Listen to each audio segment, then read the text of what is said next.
Baik, Assalamualaikum warahmatullahi wabarakatuh. Segala puja dan pujiannya kepada Allah Subhanahu wa Ta'ala semata. Salawat dan salam senantiasa kita panjatkan kepada junjungan kita Nabi besar Muhammad SAW.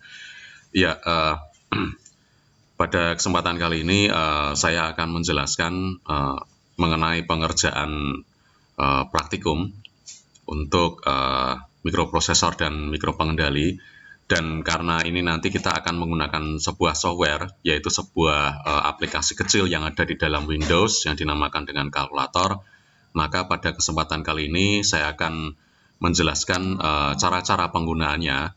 Demikian juga bagaimana untuk teknis pengerjaan yang ada di laporan dengan memanfaatkan data yang diperoleh dari kalkulator tersebut. Yang pertama akan kita coba lihat adalah untuk cara mengakses atau membuka dari aplikasi Windows Calculator tadi. Caranya adalah silahkan Anda tekan tombol Windows yang ada pada keyboard, ya, Windows dan R, gitu ya, Windows dan R. Kemudian sesudah itu silahkan Anda ketik di situ kalkulator atau CALC, ya. Anda tekan CALC, kemudian sesudah itu tekan Enter. Maka nanti akan terbuka tampilan seperti yang ada di Windows, ya, seperti ini untuk tampilan dari kalkulator. Pastikan bahwa untuk jenis kalkulator yang terbuka itu adalah jenis programmer. Jadi di sini kita klik pada programmer, gitu ya.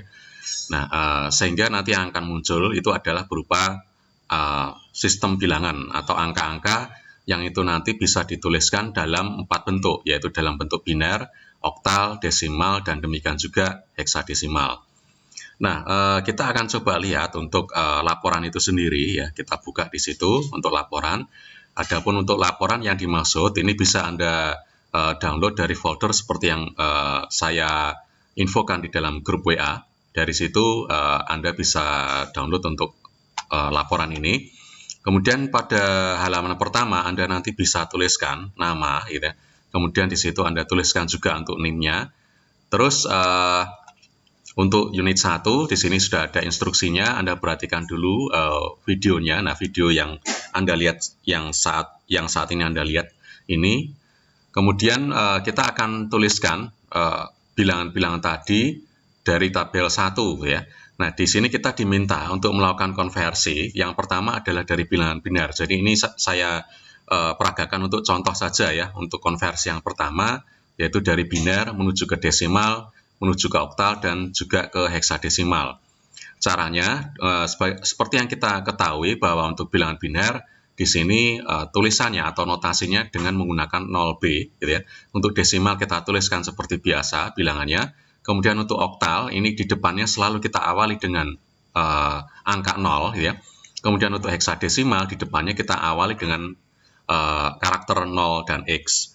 Baik, ini saya kembali lagi ke bilangan biner yang dimaksud, yaitu 0B, 1011, 0101. Nah, ini saya kembali lagi ke sini, ke kalkulator. Maka di dalam programmer ini, saya klik pada bin atau biner, gitu ya. Terus dituliskan bilangannya. Dari sini adalah 1011, kemudian 0101. Nah, ini bilangannya sudah tepat seperti yang ada di dalam tabel.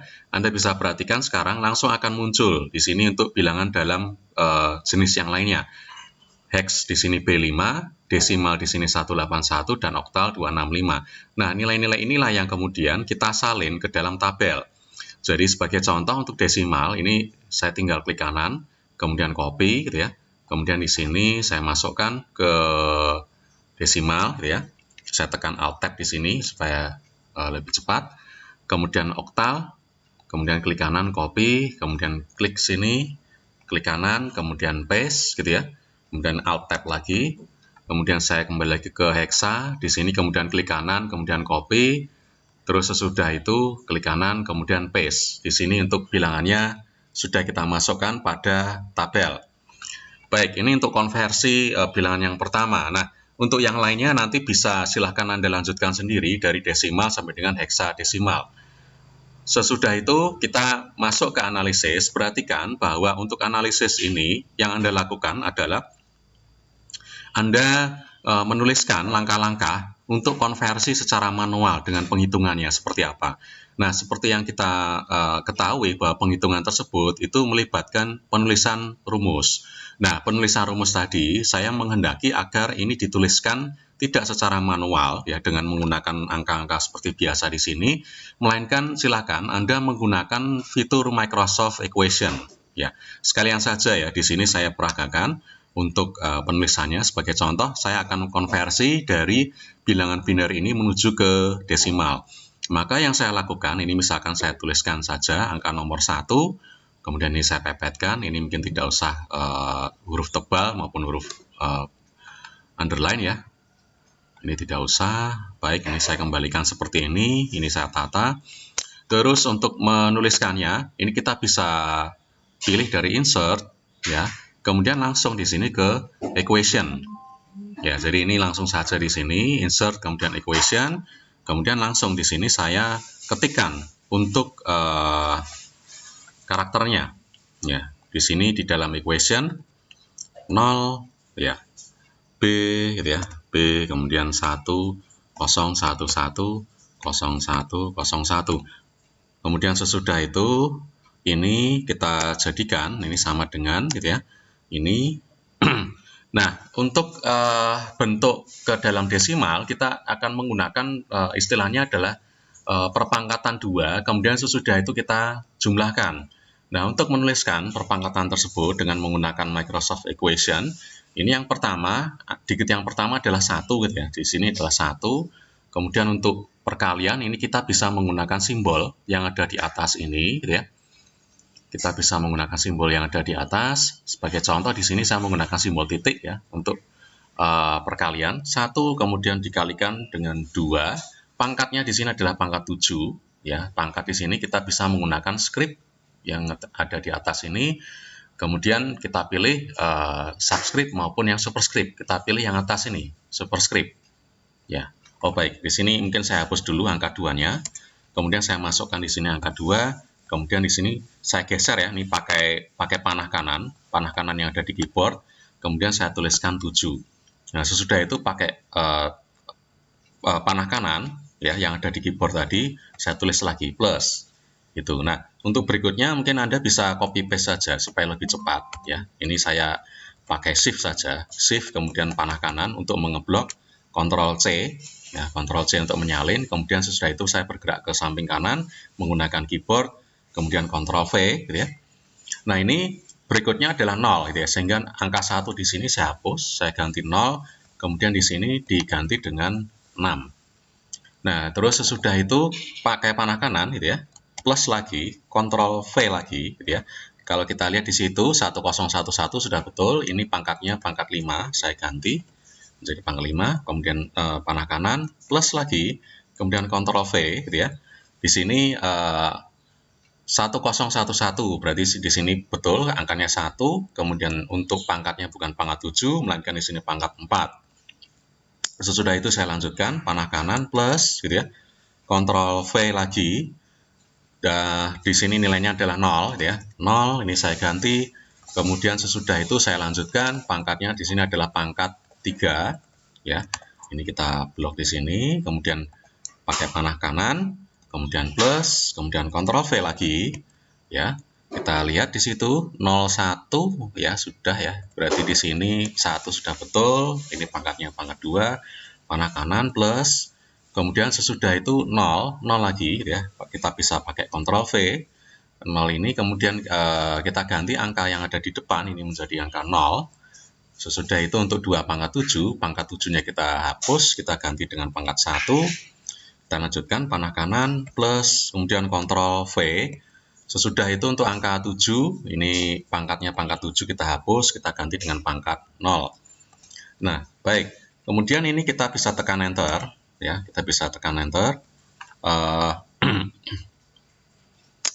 untuk berpindah ke baris berikutnya. Tetapi kalau misalkan di sini masih dalam baris yang sama, kita bisa tekan dengan shift enter ya. Atau nah di shift enter ini kemudian kita lanjutkan ya. Sesudah kita tekan ya, di sini kita lanjutkan di bawah ini, kita klik lagi. Nah, ini kemudian kita lanjutkan sama dengan gitu ya, sama dengan Kita lanjutkan, 2 pangkat 7 itu adalah 64 gitu ya.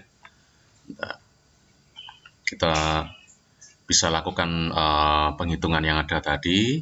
Ini 1, kemudian dikalikan, kemudian 128 ya. 2 pangkat 5 32, 2 pangkat 6 64, kemudian 2 pangkat 7 adalah 128, kemudian di sini plus, kemudian kita pakai Ctrl V lagi, tidak apa-apa, kemudian kita lanjutkan 0 ini ya.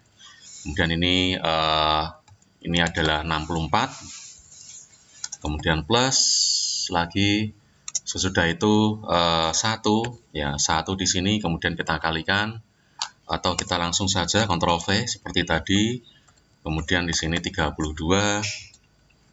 panah kanan plus gitu ya, plus sesudah itu 1 lagi, ini Ctrl V gitu ya. Kemudian di sini pangkatnya adalah pangkat 4, maka di sini 1 dikalikan 16. Kemudian plus lagi, sesudah itu 0 gitu ya. Ctrl V lagi, Ctrl V. Kemudian di sini kita ganti 0, kemudian pangkatnya adalah pangkat 2 pangkat 3, berarti di sini pangkat 8. Kemudian plus lagi, sesudah itu Ctrl V gitu ya. Nah, untuk Ctrl V di sini kita masukkan 1 di sini adalah kemudian dikalikan dengan pangkat 2 pangkat 2, berarti 4 ya.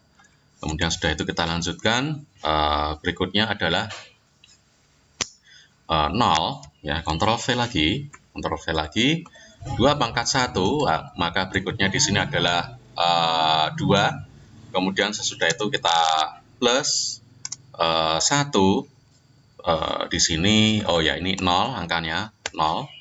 Kemudian kita masukkan, berikutnya Ctrl V lagi, di sini 1, terus 2 pangkat 0 adalah 1 gitu ya. 2 pangkat 0 di sini adalah 1 ya, seperti itu. Baik, kemudian yang ada ini bisa kita lanjutkan gitu ya, bisa di sampingnya atau bisa kita enter saja. Ini saya hapus, ini bisa saya masukkan, insert lagi, kemudian equation gitu ya.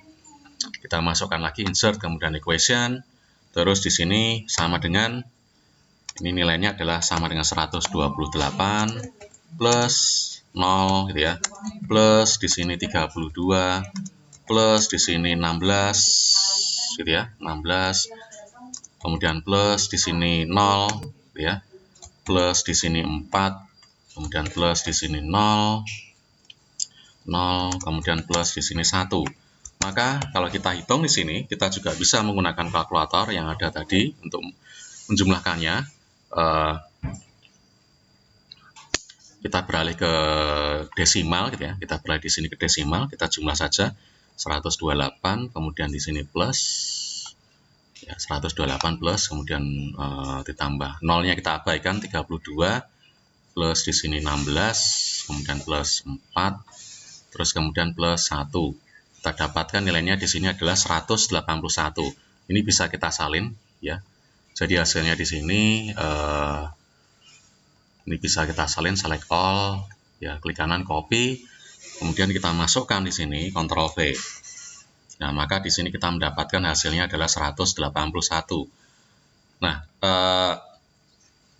ini mungkin tinggal dirapikan saja ya. Jadi di sini nanti bisa Anda rapikan untuk sisi kiri dan kanannya, silakan.